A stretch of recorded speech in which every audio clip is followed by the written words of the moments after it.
2020 оны 10 дугаар сарын 1 Им Монголиа албан ёсоор нээлттэй хийж иргэд 181 төрлийн төрийн үйлчлэгийг захимаар авах боломжтой боллоо. 2021 оны 1-р сарын 25 иргэдээс ирсэн санал хүсэлтийн тоо 500 мянгад хүрлээ. 2021 оны 3 дугаар сарын 31 Им Монголиагийн хэрэглэгчийн тоо 1 сая хүрч нийт хүсэлтийн тоо 799,999 хүрлээ.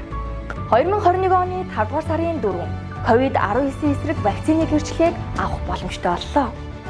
2021 оны 5 дугаар сарын 9 11.2 дугаар шугамаар иргэдэд Им Монголиагийн талаар заавар зөвлөгөө өгөх мэдээлэл өгөх зорилготой хэрэглэгчийн үйлчлэгийн хэлтэс нэглэлээ.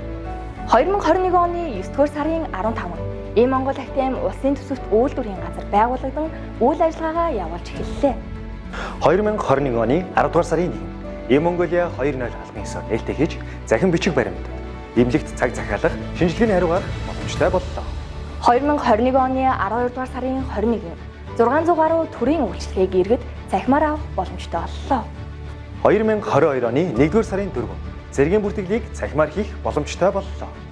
2022 оны 3 дугаар сарын 1 оюутан цэрэг хөтөлбөрт бүртгүүлэх хүсэлтийг захимаар авдаг боллоо. 2022 оны 4-р сарын 19 нийтийн мэдээллийн нийт тод байдлын тухай хуулийн дагуу иргэнийхээ мэдээллийг төр ашигласан тохиолдолд 3 дахь чиглэлд дамжуулсан тохиолдолд иргэндээ мэдээлэл хүргэдэг боллоо.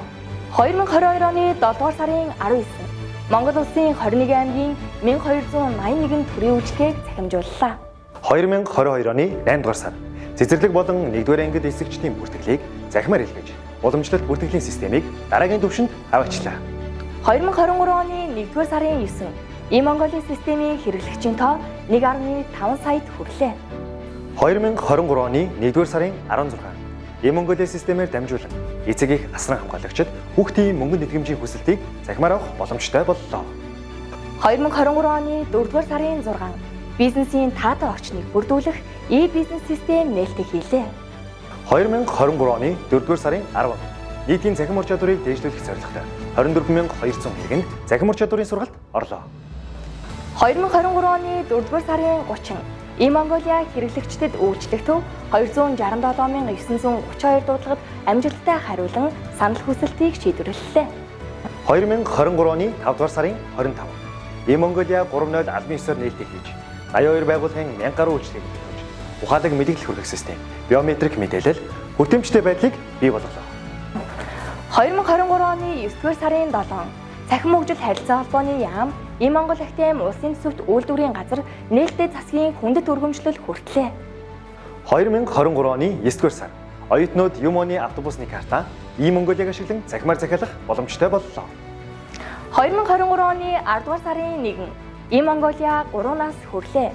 Тус хугацаанд 86 байгууллагын 1004 үйлчлэгийг захимжуулжээ. 2023 оны 10 дугаар сар хүүхэд хамгааллын e-kids нээлттэй хийж хүүхдүүд эцэг эхтэй өөрийн байгаа байршлыг илгээх мөн сурах бичгээ үн төлбөргөө харах боломжийг бий болголоо. 2023 оны 11-р сар нийслэлийн нутаг дэвсгэрт худалдаа үйлчлэгээ эрхлэх 86 хүсэлт e-бизнес системд орсноор шууд худалдаа үйлчлэгээ эрхлэх боломжтой боллоо. 2023 оны 11-р сар гадаадын иргэд Им Монголиа системээр үйлчлүүлэх боломжтой боллоо. 2024 оны 3 дугаар сарын 27 эмийн жор үйлчлэгээ шинээр нэвтэрч Им Монголиа системээс харах боломжтой боллоо. 2024 оны 4-р сар Им Монголиагийн хэрэглэгчийн тоо сая 800 мянгад хүрлээ. 2024 оны 4-р сарын 6 бизнес эрхлэгчдэд зориулсан e-бизнес систем 1 нас хүрлээ. 760 гаруй үйлчлэгээтэй болж 33,750 аж ахуй нэгж 118,499 удаа үйлчлэг авсан байна. 2024 оны 5 дугаар сар Им Монголиа 4.0 албан ёсоор нээлттэй хийж тус оны 9 сард Им Монголиагийн хэрэглэгчийн тоо сая 900 мянгад хүрлээ. Хиймэл оюун суурилсан иргэний хамгаалдаг Им Монголиа 4.0 тантай хамт